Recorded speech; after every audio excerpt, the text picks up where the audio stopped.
जय हिंद दोस्तों, स्वागत है आपको मेरे YouTube चैनल पे। आप में से सबके दिलों में कोई ना कोई सपना जरूर है।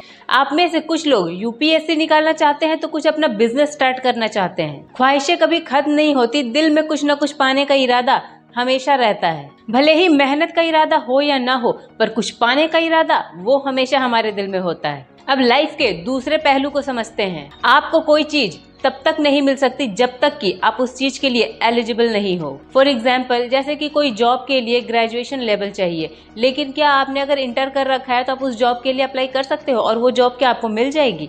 नहीं, क्योंकि आप उस जॉब के लिए एलिजिबल नहीं हो। और ये सिर्फ जॉब की बात नहीं है। जब भी हम कोई बड़ा सपना देखते हैं तो उससे पहले हम ये नहीं सोचते हैं कि हम उस सपने के लायक हैं कि नहीं, उस सपने को पाने के लिए एलिजिबल हैं कि नहीं। और बस हम ये सोच करके दुखी हो जाते हैं कि वो चीज मुझे चाहिए था पर वो मुझे मिला नहीं। अगर आप सिंगर बनना चाहते हो तो आपको सिंगिंग सीखनी पड़ेगी। पहले आपको अपने आप को उस लायक बनाना पड़ेगा जो चीज आप बनना चाहते हो। और अगर आप कुछ बनना चाहते हो और आप बन गए और उस फील्ड में भी सबसे ऊपर जाना चाहते हो तो आपको अपने फील्ड का बादशाह बनना पड़ेगा। इस दुनिया में छोटे बड़े हजारों लाखों सिंगर हैं, पर हम कुछ सिंगर को ही क्यों जानते हैं, उनको ही क्यों पहचानते हैं? ऐसा इसलिए क्योंकि वो अपने फील्ड के बादशाह बन चुके हैं।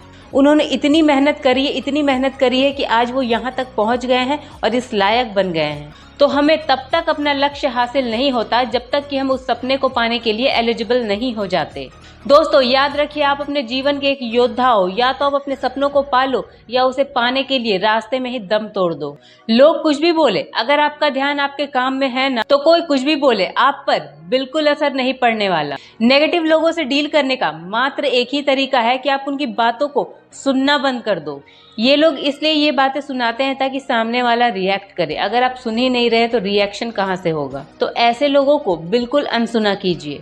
वो कहते हैं ना, इस दुनिया में जब जब किसी पे जग हंसा है उसी इंसान ने इतिहास रचा है। या कह लो कि जो भी आज तक इतिहास रचा है उस पे कभी ना कभी दुनिया वाले हंसे जरूर होंगे। इस लाइन का सीक्रेट समझिए, किसी ने इतिहास इसलिए नहीं रचा कि उस पे दुनिया हंसी थी, बल्कि वो इतिहास इसलिए रच पाए क्योंकि उन पर लोगों के हंसने का, लोगों के नेगेटिव थॉट्स का कोई असर नहीं पड़ा और लोग उन पे हंसते रहते थे और वो अपने काम को शिद्दत से करते रहते थे, क्योंकि उनके लिए उनका सपना मायने रखता था, वो हंसने वाले लोग नहीं। तभी तो वो आज अपने फील्ड के बादशाह बने। तो दोस्तों ये आपको डिसाइड करना है कि आपके लिए क्या मायने रखता है, लोगों के घिसे पीटे ताने या फिर आपका ड्रीम। देखिए दोस्तों, समस्याएं तो आएंगी, आपको अपने फील्ड के टॉप तक पहुंचने में बहुत सारी समस्याएं आएंगी, पर एक बात याद रखना, आप अकेले नहीं हो इस प्रॉब्लम में। लाखों करोड़ों लोग हैं आपके जैसे ही प्रॉब्लम में। अपने जिंदगी में ना अपने मकसद को पाने के लिए समस्याओं से होकर गुजरना ही पड़ता है। लोगों के तानों की आवाज, हंसी की आवाज, मजाक उड़ाने की आवाज सुननी ही पड़ती है। It's natural phenomenon. हजारों विषमताओं के बावजूद उठ खड़ा होने वाला ही असली योद्धा होता है। इसलिए दोस्तों उठिए, मेहनत कीजिए और अपने फील्ड का बादशाह बनिए। तो दोस्तों आज की वीडियो में बस इतना ही। खुश रहिए, स्वस्थ रहिए और हमेशा आगे बढ़ते रहिए। Thanks for watching. See you next video. जय हिंद।